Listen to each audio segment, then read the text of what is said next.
Doctor M Leelavathi ಸ್ಮಾರಕ ಉದ್ಘಾಟನೆಗೆ ಸಕಲ ಸಿದ್ಧತೆ ಮಾಡಿಕೊಂಡ ಮಗ ವಿನೋದ್ ರಾಜ್. ಲೀಲಾವತಿ ಸಮಾಧಿ ಸ್ಥಳದಲ್ಲಿ ಪೂಜಾ ಕಾರ್ಯಕ್ರಮ ಆಯೋಜನೆ. ಲೀಲಾವತಿ ಅಮ್ಮನ ಪ್ರೀತಿಯ ನಾಯಿ ಕೂಡ ಪೂಜೆಯಲ್ಲಿ ಭಾಗಿ. ಅಮ್ಮನ ಜೊತೆ ಸದಾ ಕಾಲ ಕಳೀತಾ ಇದ್ದಂತಹ ನಾಯಿ ಬ್ಲಾಕಿಯನ್ನ ಮುದ್ದು ಮಾಡಿದ್ದಾರೆ ವಿನೋದ್ ರಾಜ್ ಕುಟುಂಬಸ್ಥರು. ಬ್ಲಾಕಿಗೆ ಮುತ್ತು ಕೊಟ್ಟು ಪೂಜೆಗೆ ತೆರಳಿದ ನಟ ವಿನೋದ್ ರಾಜ್. ಸಮಾಧಿ ಬಳಿ ಪೂಜೆ, ಹೋಮ, ಹವನದಲ್ಲಿ ಕುಟುಂಬಸ್ಥರು ಭಾಗಿ. ಇಂದು ಬೆಳಿಗ್ಗೆ 9:30 ಗಂಟೆಗೆ ಡಿಸಿಎಂ ಡಿಕೆಶಿ ಸ್ಮಾರಕ ಉದ್ಘಾಟನೆ. ಸಚಿವ ಮುನಿಯಪ್ಪ, ನಿರ್ಮಲಾನಂದನಾಥ ಸ್ವಾಮೀಜಿ, ನೆಲಮಂಗಲ ಸಿದ್ದಲಿಂಗ ಸ್ವಾಮೀಜಿ ಕೂಡ ಭಾಗಿ. ಬಿಎನ್ಆರ್ ಪಬ್ಲಿಕ್ ಸ್ಕೂಲ್ 2025-26ನೇ ಸಾಲಿನ ಪ್ರವೇಶಾತಿ ಪ್ರಾರಂಭವಾಗಿದೆ.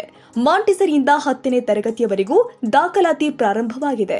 ಕೆಲವೇ ಸೀಟ್ಗಳು ಮಾತ್ರ ಲಭ್ಯವಿದ್ದು 100ಕ್ಕೆ 100ರಷ್ಟು ಫಲಿತಾಂಶ ನೀಡಲಾಗಿದ್ದು, ಎಸ್ಎಸ್ಎಲ್ಸಿ ಫಲಿತಾಂಶದಲ್ಲಿ ರಾಜ್ಯಕ್ಕೆ ಪ್ರಥಮ ಸ್ಥಾನ ಪಡೆದ ಶಾಲೆ ಇದಾಗಿದೆ. ಅತ್ಯಾಧುನಿಕ ಕಂಪ್ಯೂಟರ್ ಲ್ಯಾಬ್, ವಿಜ್ಞಾನ ಲ್ಯಾಬ್, ನೂತನ ಮಾದರಿಯ ಗ್ರಂಥಾಲಯ ಹಾಗೂ ಕ್ರೀಡೋ ಲ್ಯಾಬ್ ಇವೆಲ್ಲವುಗಳನ್ನು ಕೂಡ ಒಳಗೊಂಡಿದ್ದು, ಮಕ್ಕಳನ್ನ ಕರೆದುಕೊಂಡು ಬರಲು ವಾಹನ ವ್ಯವಸ್ಥೆ ಕೂಡ ಲಭ್ಯವಿದೆ. 2023-24ನೇ ಸಾಲಿನ ಎಸ್ಎಸ್ಎಲ್ಸಿ ಪರೀಕ್ಷೆಯಲ್ಲಿ ರಾಜ್ಯ ಮಟ್ಟದ ಪ್ರಥಮ ಸ್ಥಾನ ಪಡೆದ ಶಾಲೆ ಹುಟ್ಟುಹಬ್ಬದ ಸಂಭ್ರಮಾಚರಣೆಯನ್ನ ಅನಾಥ ಮಕ್ಕಳಿಗೆ ಸಹಾಯ ಮಾಡುವ ಅತ್ಯುನ್ನತ ಕಾರ್ಯಕ್ರಮವನ್ನ ಜಾರಿಗೊಳಿಸಲಾಗಿದೆ. ಮಕ್ಕಳ ಸರ್ವತೋಮುಖ ಅಭಿವೃದ್ಧಿ, ಪಾಠದ ಜೊತೆಗೆ ನೃತ್ಯ, ಸಂಗೀತ, ಕರಾಟೆ, ಟ್ಯಾಂಗ್ ಹ್ಯಾಂಡೋ, ಚದುರಂಗ, ರೋಬೋಟಿಕ್ ನಂತಹ ವಿಶೇಷ ತರಗತಿಗಳನ್ನ ಬಿಎನ್ಆರ್ ಶಾಲೆಯಲ್ಲಿ ಕೈಗೊಳ್ಳಲಾಗ್ತಾ ಇದೆ.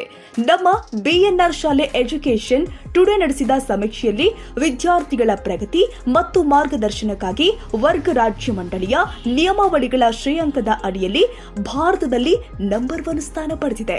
ರಾಜ್ಯ ಮಟ್ಟದ ಅತ್ಯುನ್ನತ ಪ್ರಶಸ್ತಿಯಾದ ಎಫ್ಎಪಿ ರಾಜ್ಯ ಪ್ರಶಸ್ತಿ 2024ರಲ್ಲಿ ಬಿಎನ್ಆರ್ ಶಾಲೆಗೆ ಅಕಾಡೆಮಿ ಸಾಧನೆ ಪ್ರಶಸ್ತಿ ಸಂದಿರುವುದು ಹರ್ಷದಾಯಕ ವಿಚಾರವಾಗಿದೆ. ಹಾಗೂ ಶಾಲೆಯ ಪ್ರಾಂಶುಪಾಲರು ಆದ ಭೂಷಣ್ ಎನ್ ಅವರಿಗೆ ನವೀನ ಆಡಳಿತ ಮಾದರಿಯಲ್ಲಿ ಅತ್ಯುತ್ತಮ ಪ್ರಾಂಶುಪಾಲ ಪ್ರಶಸ್ತಿ ಸಂದಿರುವುದು ಹೆಮ್ಮೆಯ ಸಂಗತಿಯಾಗಿದೆ. ನೂತನ ಪ್ರವೇಶಾತಿ ವಿದ್ಯಾರ್ಥಿಗಳಿಗೆ ವಿದ್ಯಾರ್ಥಿ ವೇತನ ನೀಡೋದ್ರ ಮೂಲಕ ಉತ್ತೇಜನ ನೀಡಲಾಗ್ತಾ ಇದೆ. ಹಾಗಿದ್ರೆ ಒಮ್ಮೆ ಭೇಟಿ ಕೊಡಿ BNR public school, Babanna layout, Mallasandra, T Dasarahalli. ಹೆಚ್ಚಿನ ಮಾಹಿತಿಗಾಗಿ ಸಂಪರ್ಕಿಸಿ 9904-98215 ಹಾಗೂ 9845451196.